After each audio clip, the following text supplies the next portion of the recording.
Good morning, good afternoon, good evening. Whenever you are watching this video, let me welcome you all to our channel Future Endeavors. Okay, so in the previous class, we have concluded the first part of the chapter pressure, and we have discussed about the Pascal's law and the pressure exerted by a fluid column. Okay, so in today's class, we will be doing some numerical problem related to those theories that we have already covered up. Okay. So let us see. The numerical problems that we will be doing are taken from the Conscious Physics book class 9. Okay, so let's start. I will be writing the question on the board so that it is easier for everybody to understand even if you don't have the book with yourself. Okay, so the first question that we will be taking up is like something like this. It says that a block of iron mass, okay, let me write the question, a block of iron mass 7.5 kg and of dimensions 12 centimeter by 8 centimeter by 10 centimeter is kept on a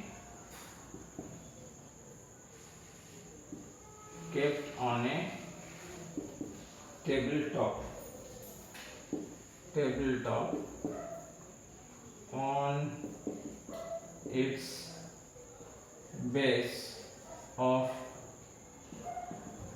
side 12 centimeter by 8 centimeter. Okay, now what has been asked? It has been asked calculate. The first part says you have to calculate the thrust exerted, and the second part says that you have to calculate the pressure exerted on the tabletop. Okay, fine. So these are the two things that you have to do. Okay, so we know that if we just consider the given facts, what are the given facts? That the dimensions of the block has been given, mass has been given, and it has been kept on the side 12 by 8 centimeter. We have to calculate the thrust and the pressure exerted. Okay, so just first of all, let us write down the given informations. Okay, so given informations, let me write down. So given, you must do the numerical problems in this fashion so that it is easier for you to do the solution as well. Also, the person who is checking will be happy to see your solution. Okay, so given mass, consider it as m, it is given as 7.5 kg. Okay, and dimensions of the block has been given as 12 centimeter by 8 centimeter by 10 centimeter. Okay, now what has been said? First point is that the first part of the solution question that has been asked is that what is the thrust exerted. So yes, it's very easy. We know the thrust exerted when a certain mass is kept on a certain surface. The thrust exerted is basically nothing but the weight of that particular mass, weight of the particular block. So if I consider the formula for weight, what is the weight of the block? Okay, weight equals to, as the formula is m into g, and if you consider the value of g to be 10 meter per second square approximately, then it should be turning out to like this: 7.5 into 10 Newton, that is equals to 75 Newton. So this is the thrust and this is the weight. So we know the thrust exerted is actually equal to the weight. So thrust exerted is equal to the weight. So how much is the weight? The weight has been calculated as 75 Newton. So this is the value of the thrust exerted. So it's 75 Newton. Okay, 75 Newton. Fine. Now what the next part says? It says that we have to calculate the pressure when it is kept on the side 12 by 8 centimeter. It is kept on the side 12 by 8 centimeter. Okay. So for determining the pressure exerted, you know the formula is thrust by area. Pressure equals to thrust by area. We have already calculated the value of thrust. It is 71 Newton, and we have to calculate the area. Now the area has been given in centimeter. We have taken the thrust in SI unit Newton, so centimeter must be converted into meter. Okay, so thrust is 75 Newton by, it has been kept on the kept on the base whose edges are of the measured 12 centimeter and 8 centimeter. So it should be something like this: 12 by 100 into 8 by 100. Okay, 8 by 100.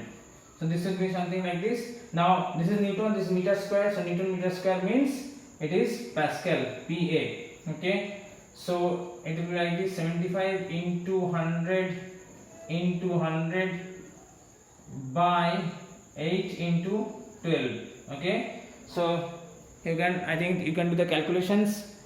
Okay, so if you do the calculations, you will get the value of the pressure exerted in Pascal. Okay, so this is the problem. Okay,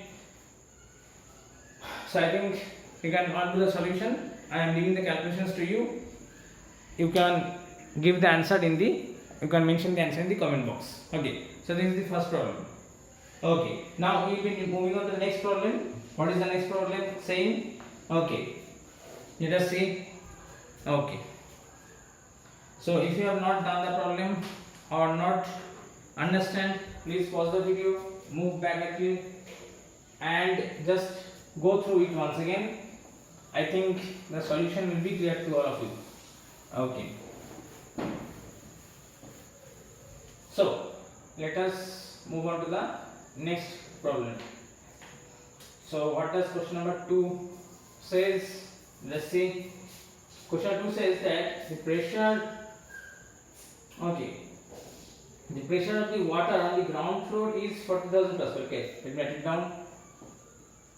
Pressure of water on ground floor is 40,000 Pascal. Okay, quite a huge value, 40,000 Pascal. And on the first floor it's 10,000 Pascal. Okay, on the first floor, and on the first floor it is 10,000 Pascal. Okay, find 10,000 Pascal. Okay, now find the height of the first floor. Okay, so find the height. We have to calculate the height of the first floor. Okay, fine. Now you know the pressure exerted by a fluid column of height h is rho gh. Find rho is the density, g is the acceleration due to gravity, and h is the height. Now if I just go through the solution before just solving a problem, let me help you to understand the problem. So if I consider this as the ground floor, okay, this is the ground, okay, and there is a building, there are two floors, ground floor and first floor. So say this is the first floor, okay, this is the ground floor. Fine. Now the pressure of the water on the ground floor is 40,000 Pascal. Okay, so if I consider the ground floor to a certain height from the base, okay, so ground floor is, if I consider the height of the ground floor, okay, to be say h1, okay, so it's actually the height is being calculated from the center of the earth. So if I consider the height of this ground floor to be h1, okay, so it is given as h1 height, and height of the first floor is given as say h2 from the center of the earth. Okay, now you know the pressure exerted by the liquid column is rho hg. H is the depth of the liquid column. If I consider the depth of the liquid column to be h1 and h2 in the ground floor and the first floor respectively. Okay, so can we write like this? Okay, so let me just write the given information first. Given is pressure, let us consider the ground floor pressure to be P1, it's to be 1000 Pascal. Okay, fine. And on the, okay, so pressure P1 is actually 10,000 Pascal. Okay, just let me once again. You have to, I think the given information we have written the problem in a just wrong way, just little bit. Okay, so actually that is my minor mistake. This should be the first floor. Okay, pressure of water on the first floor. Okay, and this should be the ground floor. Okay, this should be the ground floor. Ground floor. Okay, fine. Now let us consider the pressure of the ground floor to be P1 10,000 Pascal and P2 to be 40,000 Pascal. Okay, 40,000 Pascal. Fine. Now, so if I consider the, okay, so what is the height of the first floor that I have to calculate? Okay, so if I consider the pressure, formula for pressure is rho hg. So you can write this as P1 equals to rho h1 into g, whereas P2 equals to rho h2 into g. So height of the first floor will be basically h2 minus h1, h2 minus h1. Okay, h2 minus h1.